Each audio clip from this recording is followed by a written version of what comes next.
human rights also talks about human dignity. But the fact that there is a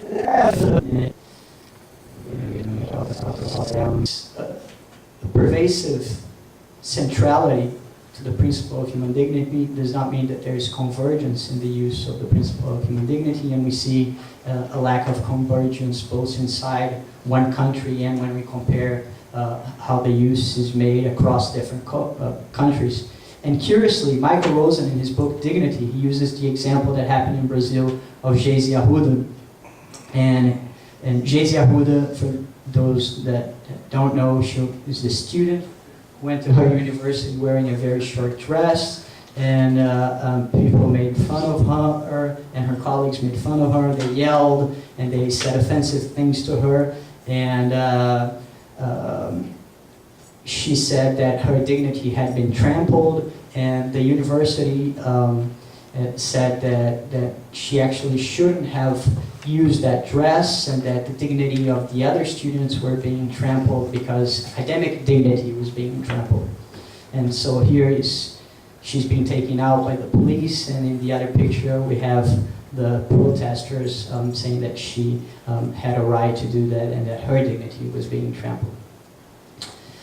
And this fact of this lack of convergence in the use of the principle of human dignity has led many people to take a skeptical stance towards the meaning of dignity itself. So this is Schopenhauer, and Schopenhauer says, that expression, dignity of man, once uttered by Kant, afterwards became the shibboleth of all perplexed and empty-headed moralists who concealed behind that imposing expression their lack of any real basis for morals, or at any rate, of one that had any meaning. They cunningly counted on the fact that readers would be glad to see themselves invested with such a dignity, and would accordingly be quite satisfied with it.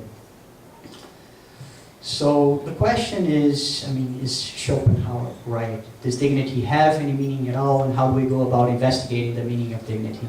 And this is Michael Rosen's suggestion on his book, Dignity. He says, to untangle the idea of dignity, the best way, I think, is to reach back to its roots, and these, like all concepts of significant interest in political life, are historical. I would like to take a different approach. I don't think that his approach is sterile. I think his approach is very interesting, but I would like to take a different approach, and my approach is based on the methods of experimental philosophy. And I use as the blueprint for my vignettes, for my case, a real case that was judged, I believe, in 1991 in France. And it was the case of Manuel Wackenheim, a little person. I guess that's the politically correct way to talk about a dwarf. And it was common in Europe, and I think it still happens, but in many places of Europe they had bars in which they would have a dwarf tossing competition, and the team that tossed the dwarf the furthest would get a prize or would get more beer or something like that.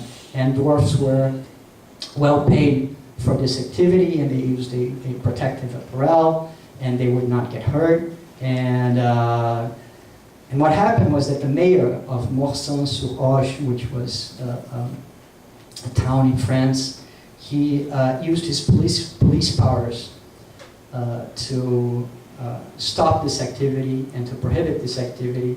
And he said that this activity was harmful to the dignity, was offending the human dignity. The argument is a little bit more complex.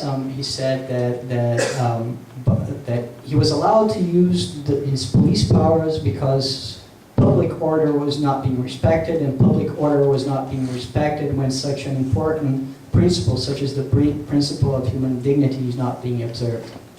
So this case ended up in the Conseil d'État, the highest administrative court of France, and the dwarf obviously argued that it was this job that led him to live a life of dignity because he was well paid for it, he enjoyed the job, and the argument of the mayor was that this activity was detrimental to human dignity. So what I tried to do was to see if the principle of human dignity was subject to the abstract and concrete paradox. And so I had these abstract scenarios, so we have the blurry image of an abstract person, an abstract dwarf, an abstract model, and I tried to see if people would judge differently abstract cases from concrete cases, a concrete case of a person, a concrete case of a dwarf, and a concrete case of a model. So this is what the abstract vignette looked like. So it's in Portuguese, but it says, in Brazil, some bars hold a dwarf tossing competition. A dwarf hired by the bar wears an equipment that protects him from any physical harm. The contracted dwarf is always someone who explicitly and freely manifests his wish to participate in this activity. This dwarf agrees in being tossed by the two teams. The dwarf who agrees to be tossed by the two teams is well paid for this activity. The team that tosses the dwarf the furthest will win a free round of beer. This competition lively ups the place, and people laugh, and bars that have this attraction are always full. And then the question was whether people agreed or disagreed with the following proposition. The dwarf who allows himself to be tossed is harming his dignity. And then they had these options going from I highly agree to I strongly disagree with the assertion. In the concrete case, we used strategies that have been used in the literature on turning a case, an abstract case, more concrete. So we made the event happen at the place that we are actually posing the questionnaire. And we were posing the questionnaire in Mato Grosso do Sul for a class of student judges. So we used a few different strategies in order to make the case more concrete. We made the place be less abstract. We gave the dwarf a name, and we also showed a picture of a dwarf, and we asked the same questions. And we did the same thing with models. We're still doing it, and we're still trying to figure out the best way to frame all these different questions. But we did the same thing with the model, and we did the same thing with the person. And these are some of the results without the actual data, because the class was somewhat small, and we're still going after these results, and I didn't want to give you any data as of now, but we see a tendency of people to consider that in the concrete, so in the concrete person case, the dignity is being trampled in a more significant manner. The same happens in the dwarf case. In the model case, we see the asymmetry, and it goes the other way around. In the model abstract, people think that his dignity is being trampled. In the model concrete, people seem to think that his dignity is not being trampled. And maybe during question and answer, I can entertain a hypothesis for why this happens. But so we see a difference between the abstract and the concrete, and we also see a difference between person, dwarf, and model. Something else that we're doing is trying to investigate order effects and how order effects will result in different applications of the principle of human dignity. And this work is based on the work of Schwitzgebel and Fiery-Cushman on order effects, and order effects being presented in philosophers and the way they apply principles in deciding moral dilemmas, right? So he showed that in the famous trolley cases, it really depends on the order in which you receive the trolley problems and you invoke different principles and give different results if you get them in a different order. So we also played a little bit with this, changing all these different orders and seeing if there were some effects. But what are some of the philosophical implications of this? Well, descriptive implications, I guess, is these results are significant if we're thinking about legal argumentation. It shows some things that are relevant for legal argumentation, right? That the abstractness or concreteness of the presentation of a problem may result in different answers and in different uses of the principles.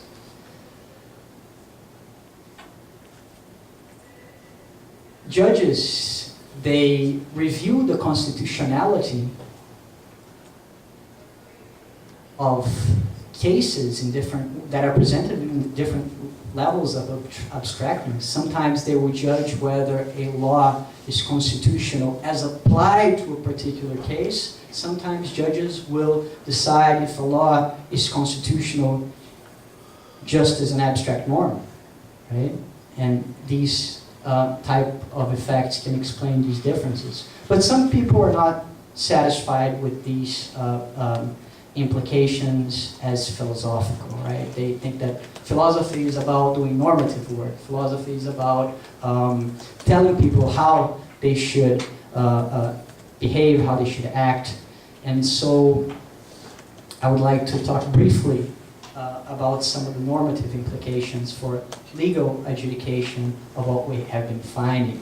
I think that there are authors, legal theorists, who suggest normatively that judges should be putting the law on the manual mode with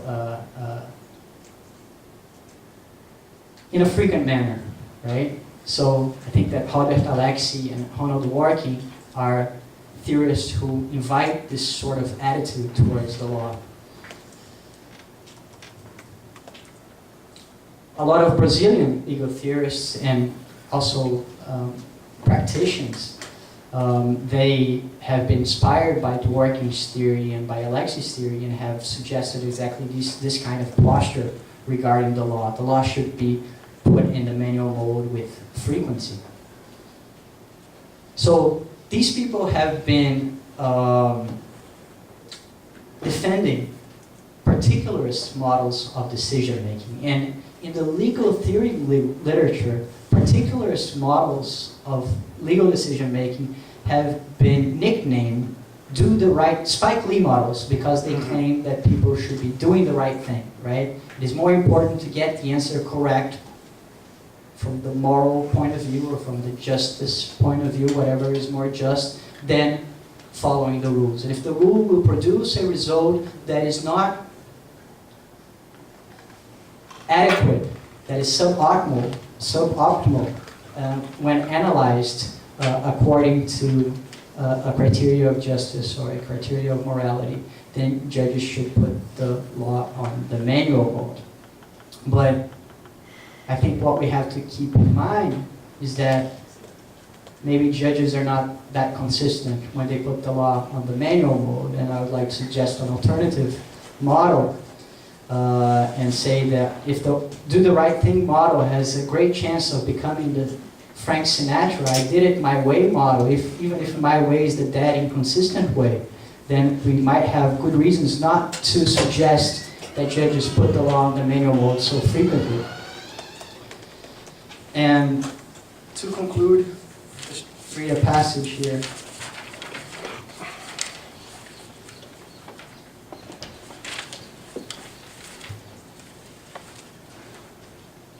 That human dignity is a highly disputed concept is something everyone knows already.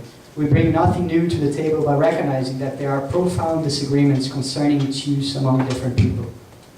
To be clear, to say that its use is disputed is not yet to assert that it has no meaning, but that people attribute different meanings to it. Regardless of what meaning is correct or not, and I don't want to go there, it would be more surprising to find out that the same people apply the principle in inconsistent fashion. This is exactly what was done here. what this research is trying to show by testing the susceptibility of the application of the principle of human dignity to the abstract and concrete paradox and to order effects is that there is not only intersubjective disagreement, but that intrasubjective inconsistencies are also present. Intra-individual inconsistencies are more pernicious. The pervasive presence of disagreements, not only among different people, but also inside the same subject, does call into question the very possibility of giving meaning to the concept. It seems that it is not just a case of having many meanings, but of the concept having any meaning at all. Additionally, the factors that seem to influence the application of the principle, the level of abstractness or correctness, or the order in which cases are presented, appear to be morally irrelevant. In sum, if judges are not as consistent as we believe they are or should be, or as they believe they are or should be, then we need to retake the question of whether they should be changing from automatic to manual mode so often. So with this conclusion, I guess we can make Schopenhauer smile.